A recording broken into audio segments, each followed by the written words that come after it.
Bienvenue dans la série de vidéos d'introduction à AtwinCache 2. Dans cette vidéo, nous vous présentons l'utilisation du module client pour le Profi User. La grande nouveauté de AtwinCache 2 est le stockage central des données. En d'autres termes, les exploitants et les comptables partagent la même base de données. Le démarrage du programme est présenté dans le tutoriel L'interface utilisateur brièvement expliquée. L'application connaît 4 rôles utilisateurs différents. Le Client User ou client, le Simple User ou saisie des données, le Profi User ou comptable et l'administrateur.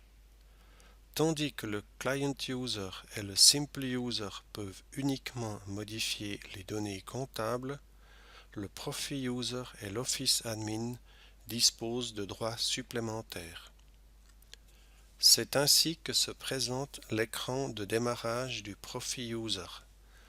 Tous les modules de Cache 2 sont disponibles dans la barre de gauche. Dans le module client, il gère les utilisateurs et les mandats. Nous allons voir cela par un exemple pratique. En tant que Profi User, vous recevez la demande pour enregistrer un nouveau Client User.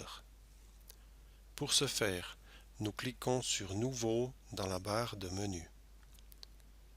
Le masque de saisie suivant apparaît. Important, un seul et même nom d'utilisateur ne peut apparaître qu'une seule fois dans la base de données de Cache 2. Pour cette raison, il est obligatoire de commencer chaque nom d'utilisateur avec un soi-disant préfixe. Les préfixes sont transmis aux fiduciaires par Agrotwin SA. Nous recommandons aux fiduciaires qui travaillent avec un terminal serveur d'utiliser les noms d'utilisateurs existants.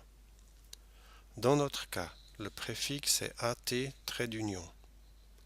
Après le préfixe, nous choisissons d'abord le nom de famille, puis les premières lettres du prénom. Nous entrons ensuite un mot de passe et le confirmons. Le numéro de client n'est pas obligatoire. Prénom, nom, adresse, etc. cependant oui. La saisie de numéro de mobile ainsi que l'email est recommandée. Comme rôle, nous sélectionnons le mot mandat qui correspond à Client User ou saisie de données qui correspond à Simple User. Les licences peuvent être activées individuellement. Enfin, nous sauvegardons les données saisies. Bon à savoir, tous les utilisateurs peuvent être édités ou supprimés à tout moment. À l'étape suivante, nous créons un mandat. Nous cliquons sur Nouveau et voyons le masque suivant. Le numéro de mandat est déterminé par la fiduciaire. La désignation courte fait toujours référence à l'exploitation. Les champs restants sont explicites.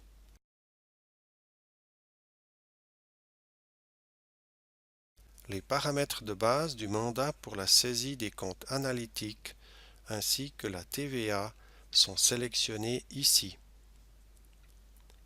Bon à savoir, l'exploitant concerné ne peut pas modifier ces paramètres lui-même. Seuls les collaborateurs de la fiduciaire peuvent le faire. La dernière étape importante consiste à affecter des utilisateurs et ou des groupes à ce mandat. Par exemple, si nous voulons donner à l'utilisateur précédemment créé les droits d'accès pour ce mandat, nous choisissons Ajouter un utilisateur. Ensuite, nous marquons l'utilisateur et cliquons sur Enregistrer. Inversement, comme vous l'avez peut-être remarqué, il n'est pas possible aux utilisateurs de s'allouer des mandats. En conclusion, nous voulons encore vérifier si les saisies et les liens sont en ordre. Pour cela, nous pouvons cliquer sur le signe à gauche du nom d'utilisateur. Là, nous pouvons voir quels mandats et ou groupes sont assignés à l'utilisateur. La même chose pour le mandat. Là, nous pouvons voir quels utilisateurs et ou groupes sont autorisés à y accéder. Les fonctions d'impression sont explicites. Après avoir créé l'utilisateur et le mandat, puis attribué les différents droits, nous pouvons commencer à traiter les données comptables. Il est important que nous choisissions d'abord le mandat souhaité. Cela se fait en double-cliquant sur la ligne du mandat ou en utilisant le menu Sélectionner. Bon à savoir, le mandat sélectionné est affiché dans le pied de page par son numéro, le nom et l'exercice. Dans l'exemple suivant, nous montrons comment transférer les données d'un ancien mandat cache vers le cache 2. Pour ce faire, nous allons dans le menu Importer et cliquons Reprise d'un mandat de Atwin Cache. Nous prenons connaissance des instructions dans la fenêtre d'information, puis cliquons sur Importer. Nous sélectionnons le fichier désiré et notons que les numéros de mandat doivent correspondre. Ensuite, toutes les données seront importées. Ensuite, nous importons les données de base depuis WinBees.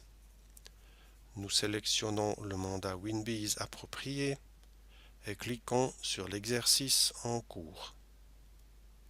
Ensuite, nous sélectionnons les données à importer et cliquons sur Importer. Les données souhaitées sont importées.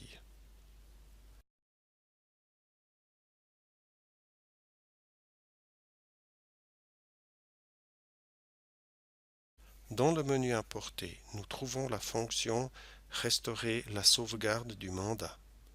Ici, la prudence est requise. Vous verrez pourquoi par la suite. Les fonctions du menu Exporter ont été reprises de l'ancien programme Atwin Cache et exécutent les commandes déjà connues, comme exporter les écritures, etc. Et maintenant, concernant la prudence. Sous Exporter, il y a le menu Effectuer la sauvegarde du mandat. Cette fonction et la fonction sous-mentionnée Restaurer la sauvegarde du mandat sous Importer ne sont utilisées que dans de très rares cas. Par exemple, si l'utilisateur doit effectuer la tâche délicate de l'équilibrage des comptes dans le module bancaire. Dans l'espoir que nos explications vous sont utiles, nous vous souhaitons beaucoup de succès avec Atwin Cache 2.